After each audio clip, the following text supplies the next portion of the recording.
ప్రార్థన చేసుకున్నాం. పరిశుద్ధుడా, విమోచకుడా, పరిశుద్ధ నామమును బట్టి వందనాలు చెల్లించుకుంటున్నాను తండ్రి. రాత్రంతా మాకు మంచి నిద్రను అందించావు. తిరిగి ఉదయకాలంలో ప్రభా నీ పాద సన్నిధికి వచ్చేటప్పుడు బలపరిచినందుకు వందనాలు నాయన. నీ వాక్యం చదువుతుండగా ప్రభా మాతో మాట్లాడు, నీ స్వరం వినిపించండి, సన్నిధి ఉంచమని యేసు నామములో స్తుతించి ప్రార్థించి వేడుకుంటున్నాను తండ్రి. నిర్గమకాండము 10వ అధ్యాయము. కాగా యెహోవా మోషేతో ఫరో యొద్దకు వెళ్ళెను. నేనే యెహోవానని మీరు తెలుసుకొనున్నట్లు నేను చేయు సూచన క్రియలను ఐగుప్తీయుల ఎదుట కనపరచుటకు నేను వారి ఎడల జరిగించిన వాటిని వారి ఎదుట కలుగజేసిన సూచన క్రియలను మేము నీ కుమారునికి ప్రచురము చేయనట్లను నేను అతని హృదయంలో అతని సేవకుల హృదయములను కఠినపరచుతున్నాను. కాబట్టి మోషే అహరోనులు ఫరో యొద్దకు వెళ్ళి అతన్ని చూసి ఇలాగ చెప్పిరి, హెబ్రీయుల దేవుడగు యెహోవా సెలవిచ్చిన దేవునిగా నీవు ఎన్నాళ్ళ వరకు నాకు లొంగనొల్లకయుందువు? నన్ను సేవించుటకు నా జనులను పోనిమ్ము. నీవు నా జనములను పోనిమ్ము. నల్లని ఎడల ఇదిగో రేపు నేను మిడతలను నీ ప్రాంతంలోనికి రప్పించదను. ఎవడును నేలను చూడలేనంతగా అవి దాని కప్పుడు తెప్పించుకొనిన శేషమును అనగా వడగండ్ల దెబ్బకు తప్పించుకొనిన మిగిలిన దానిని అవి తినివేయును. పొలములో మొలిచిన ప్రతి చెట్టును తినును. మరియు అవి నీ ఇళ్లలోను నీ సేవకులందరి ఇళ్లలోను ఐగుప్తీయులందరి ఇళ్లలోను నిండిపోవును. నీ పితరులు కానీ నీ పితర మహత్యము కానీ ఈ దేశంలో నుండిన నాటి నుండి నేటి వరకు వాటిని చూడలేదని చెప్పి ఫరో ఎదుటి నుండి బయలుదేరి వెళ్ళాను. అప్పుడు ఫరో సేవకులు అతను చూసి, ఎన్నాళ్ళ వరకు వీడు మనకు ఉరిగా నుండును? తమ దేవుడని యెహోవాను సేవించుటకు ఈ మనుషులను పూనిమ్ము, ఐగుప్తు దేశం నశించిందని నీవింకను తెలియదా అనిరి.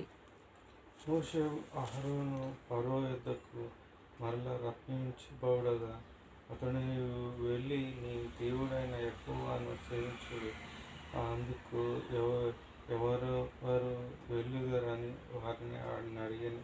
అందుకు మోషే, మేము యెహోవాకు పండుగ ఆచరింపవలను గనక మా కుమారులను మా కుమార్తెలను మా మందలను మా పశువులను వెంటబెట్టుకుని మా పిన్న పెద్దలతో కూడా వెళ్ళదుమనెను. అందుకతడు యెహోవా నీకు తోడయుండునా, నేను మిమ్మల్ని మీ పిల్లలను పోనిచ్చేదనా? ఇదిగో మీరును దురాలోచన గలవారు పురుషులైన మీరు మాత్రం వెళ్ళి యెహోవాను సేవించుటి మీ కోరికన్నది ఇదే కదా అని వారితో అనగా ఫరో సముఖము నుండి వారిని వెళ్ళగొట్టిరి. ఇప్పుడు యెహోవా మోషే, మిడతలు వచ్చినట్లు ఐగుప్తు దేశం మీద నీ చెయ్యి చాపము. అవి ఐగుప్తు దేశం మీదకి వచ్చి ఈ దేశపు పైరులన్నిటినీ అనగా వడగండ్లను పాడు చేయనని వాటన్నిటిని తినివేయునని చెప్పెను. మోషే ఐగుప్తు దేశం మీద తన కర్రను చాపగా యెహోవా పగలంతయు ఆ రాత్రి అంతయు దేశం మీద తుఫాను గాలి విసిరి చేసేదను. ఉదయమందు మీకు తూర్పు గాలిని మిడతలను వచ్చాను. ఆ మిడతలు ఐగుప్తు దేశమంతటి మీదకి వచ్చి ఐగుప్తు సమస్త ప్రాంతములలో నిలిచేను. అవి మిక్కిలి బాధకరమైనవి. అంతకు మునుపు అట్టి మిడతలు ఎప్పుడునూ ఉండలేదు. తర్వాత అట్టివి ఉండబోవు. అవి నేలంతయు కప్పెను. ఆ దేశమున చీకటి కమ్మను. ఆ దేశము కూర గాయములన్నింటినీ వడగండ్లను పాడు చేయని వృక్ష ఫలములన్నింటినీ అవి తినివేసిన. ఐగుప్తు దేశమంతటా చెట్ల కానీ పొలముల క్రూరమైనది కానీ చచ్చి అదేది మిగిలి ఉండలేదు. కాబట్టి మోషే అహరోనులను త్వరగా పిలిపించి, నేను మీ దేవుడని యెహోవా ఎడల మీ ఎడల పాపం చేసి మీరు దయచేసి పారి ఈ ఈ పారి ఈసారి మాత్రమే నా పాపము క్షమించి నా మీద నుండి ఈ చావు మాత్రం తొలగించుడని మీ దేవుడిని యెహోవాను వేడుకొనుండనగా అతడు ఇద్దరు నుండి బయలు వెళ్ళి యెహోవాను వేడుకొనిరి. అప్పుడు యెహోవా గాలిని తిప్పి మహాబలమైన పడుమటి గాలిని విసర్జేయగా అది మిడతలను కంచుపోయి ఎర్ర సముద్రంలోని పడవేసిన ఐగుప్తు దేశ సమాప్తి ప్రాంతములలో ఒక మిడత అయినా నిలవలేదు. అయినను యెహోవా ఫరో హృదయము కఠినపరచెను, అతడు ఇశ్రాయేలు మీద రాయను. ఆయన అందుకు యెహోవా మోషేతో, ఆకాశం వైపు నీ చేయి చాపుము, ఐగుప్తీయుల మీద చీకటి చేతులు తెలియనంత మిక్కిలి చీకటి కమ్మను. మోషే ఆకాశం వైపు తన చెయ్యి 3 దినములు గాఢాంధకారమయ్యను. 3 దినములు ఒకటినొకడు కనుక్కొనలేదు. ఎవరును తానున్న చోట నుండి లేవలేకపోయాను. అయినను ఇశ్రాయేలీయులందరూ వారి నివాసంలో వెలుగుచుండెను. ఫరో మోషేను పిలిచి, వెళ్ళి యెహోవాను సేవించుడి, నీ మందలో నీ పశువులు మాత్రమే ఇక్కడ ఉండవలెను, నీ బిడ్డలు మీతో వెలుచున్నారు అనగా, మోషే, మేము మీ దేవుడైన యెహోవాను అర్పించవలసిన బలుల నిమిత్తము హోమ అర్పముల నిమిత్తము నీవును మాకు పశువుల ఇవ్వవలెను. మా పశువులను మాతో కూడా రావలను, ఒకడెక్కడైనను విడవబడదు. మా దేవుడైన యెహోవాను సేవించుటకు వాటిలో నుండి తీసుకుని పోవలెనని మేము దేవునితో యెహోవాను సేవించదు, అక్కడ చేరకమును మాకు తెలియదనెను. అందుకు యెహోవా ఫరో హృదయమును కఠినపరచగా అతడు వారిని పోనివ్వలనుండెను గనుక, ఫరో నీ ఎదుట నుండి పొమ్ము, భద్రము సుమై, నీ ముఖము ఇకను చూడవద్దు, నీవును నా ముఖమును చూచి తినమిన మరణమవుదునని అతనితో చెప్పాను. అందుకు మోషే, నీ సన్నిధి నీవన్నీ ఇది సరి కానే నీకు ముఖము చూడవలెను. దేవుడి మాటలు దీవించి అందుకు మోషే, నీవెన్నటికీ సరి, నేనికను నీ ముఖము చూడనెను.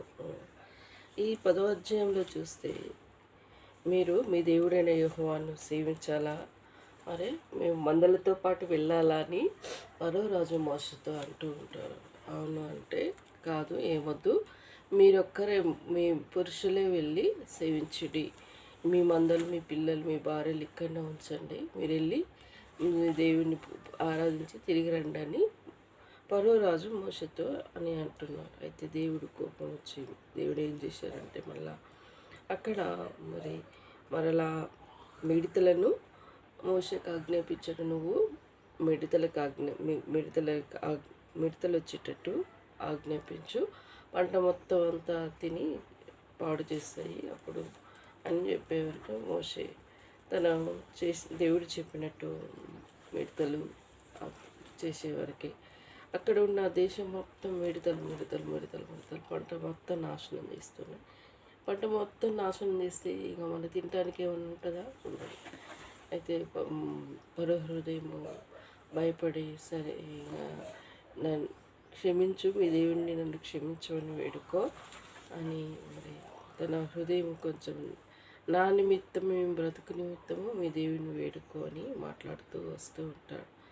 సో ఇంకా ఆయనను తన హృదయము కఠినపరుచుకుంటూ ఉంటాడు, పోనిచ్చడానికి తను 11, 12లో చూస్తే తన హృదయం ఇంకా ఎన్ని దినాలు కఠినపరుచుకుంటాడో మరి దేవుడు చూస్తూ ఉంటాం.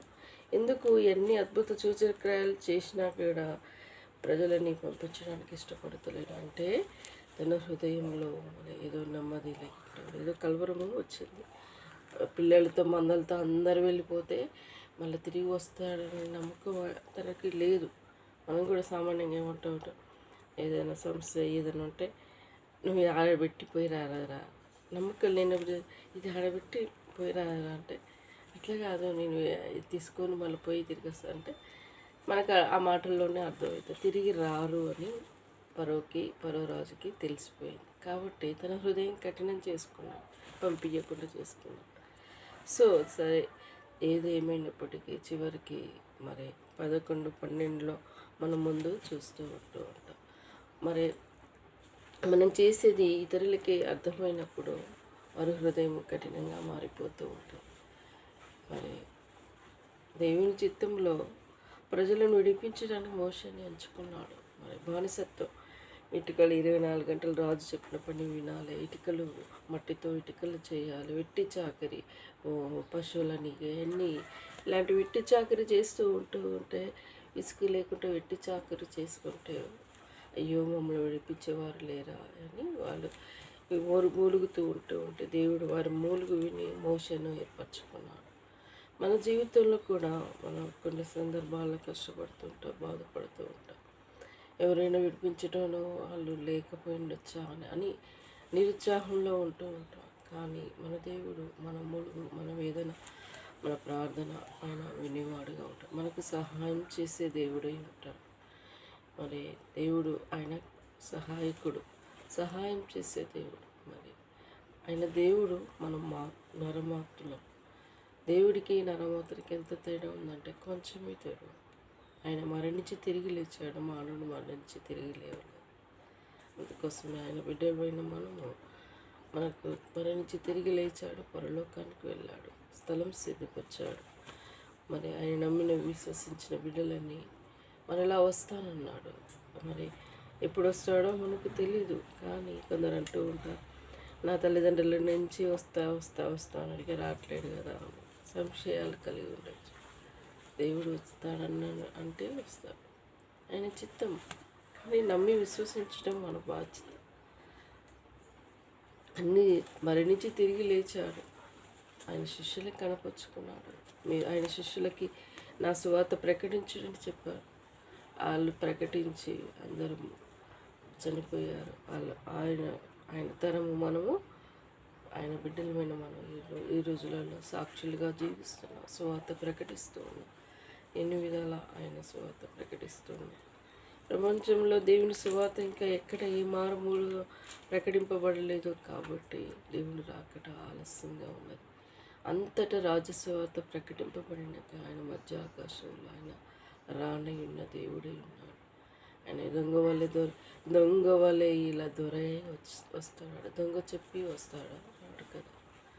దొంగ వలె ఇలా దొరై వచ్చురా, పరుగిడరా సోదరుడా, ప్రభు సన్నిధి నీవు చేరుటకై, ప్రభు సన్నిధి నీవు చేరుటకై. దేవుని సన్నిధికి వెళ్ళటానికి మనము మరి పరిగెత్తున వారుగా, ఆయన సేవించేవారుగా మనం ఉండాలి. ఇక్కడ కూడా ఆయన సేవించడానికి మోషేను ఆ ప్రజలని విడిపించడానికి ఎన్ని విధాల ప్రయత్నం చేస్తూ ఉన్నాడు చూసారు. మన దేవుడు ఆయన ఉచితమైన కృప చేత నమ్మి విశ్వసించినప్పుడు ఆయనకి ఆ భాగ్యాన్ని మనకి ఇచ్చారు. మన రక్త సంబంధాలు మనలోనే ఇంకా చీకట్లో బ్రతుకుతున్న వారి కోసం మనం ప్రార్థన చేస్తూ ఉంటాం. దేవా, వారి మనసు మార్చు, వారి రక్షించు, కాపాడు, దీవించు అని మనం ప్రార్థన చేస్తూ ఉంటాం. వాళ్ళు ఏం చేస్తుంటారు, కఠిన హృదయలై మన బలహీనతలు చేస్తూ ఉంటారు. మనం ఏం చేస్తూ ఉంటారు అంటే ఇంకా వాళ్ళ కుటుంబం బాగున్నారా అంటే మన తప్పులు, మన క్రైస్తవుల తప్పులు అంటే ఎత్తి చూపి మాట్లాడుతూ ఉంటాం. అయ్యో, జీవం గల దేవుని సేవించారు కదా అన్న ఆలోచన వారికి ఉండదు. చీకట్లో బ్రతకటం వారికి ఇష్టపడుతూ ఉంటారు. వారు ఎంత నష్టమైన ఆ నష్ట జీవితంలోనే బ్రతుకుతూ ఉంటారు. మనకు బాధ అనిపిస్తూ ఉంటుంది. వారు దేవుని నమ్ముకుంటే బాగుండు, వారి జీవంగల దేవుని సేవిస్తే బాగున్నాను అనుకుంటూ ఉంటారు. కానీ వారి జీవితాలు అలా ఉండటానికి, వారి హృదయాలు కఠినప్పుగా ఉండటానికి అది మరి దేవుడు ఒకానొక సమయంలో వారి హృదయం ఇలా మార్చిందో దేవుడు వారి హృదయాలు కూడా మారుస్తూ ఉంటాడు. దేవుడి మాటలు దీవించి ఆశ్రయించినగాక ప్రార్థించుకున్నాం. పరిశుద్ధుడా, విమోచకుడా, తిరిగి ఈ రోజు కోసం సిద్ధపరిచిన కొందనాలు. దయగలనైనా జీవంగల దేవుని సేవించడానికి రాజు ఎదుట మోషే ఎన్ని విధాల ప్రయత్నం చేశాడు. వారు తిరిగి వెళ్తారు, తిరిగి రారు కాబట్టి తెలిసి తన కఠిన హృదయముగా మారిపోయాడు.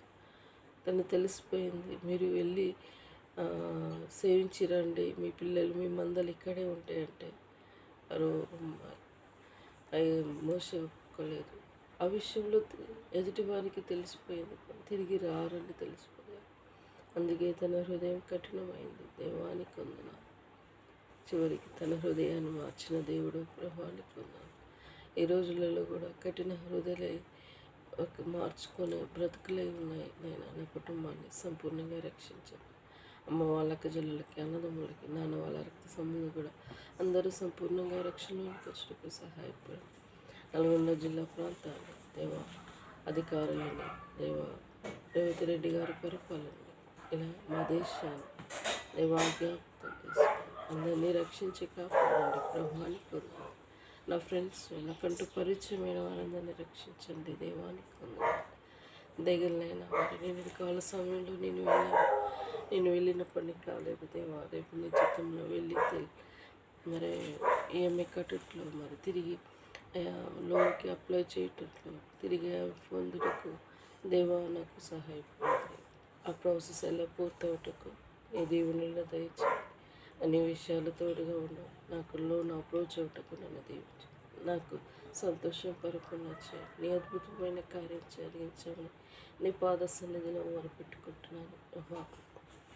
ఈరోజు నీ పరిశుద్ధ దినం నీ మందిరానికి వెళ్ళాలి దేవా. అభ్యంతరాలు రాక తప్పు ఏ విషయంలో అభ్యంతరాలు వస్తాయో నా దేవా, మందిరానికి అభ్యంతరకరంగా ఉన్న పరిస్థితులను ఆటంకాన్ని తొలగించమని ప్రార్థిస్తున్నాను. మార్గం సరళపరచండి. అన్ని విషయాలని దేవులను నాకు దయచేయండి. సులువుగా చిక్కబెట్టే శోధన నుండి కీడోపారి నుండి నన్ను నా కుటుంబాన్ని కాపాడండి ప్రభా. మన బ్యాంకు నువ్వు తీసేయాలి ప్రభా, మరి నువ్వు తీసుకోవాలి ప్రభా, సహాయపడండి. ఇలా ప్రతిదీ సహాయపడమని ప్రార్థిస్తున్నాను. గృహానికి సిద్ధపడుతుండగా నన్ను బలపరచండి. కొన్ని బుక్స్ తీసుకోవాలి, ఆ విషయంలో సహాయపడండి. ఆ భవిష్యత్తుని స్వహస్తాలకు అప్పచెప్పినాను. నన్ను నిలబెట్టి నేను ఆమెను ఘనత తెచ్చుకోతండి. తమని భవిష్యత్తు విషయంలో మార్గం సరళపరచండి. రైల్వే జాబ్కి సిద్ధపడుతుండగా దేవా వీడిని దీవించండి. ఇంకా బుక్స్ తీసుకునే విషయంలో తన ట్రైనింగ్ మరి కోచింగ్ పంపించాలా ప్రభావ, మరి బుక్స్ తనకి నేను కోచింగ్ ఇప్పించాలి వేయాలా దేవా, ఏది నిశ్చితమో తన విషయంలో సహాయపడి నన్ను నిలబెట్టమని ప్రార్థిస్తున్నాను.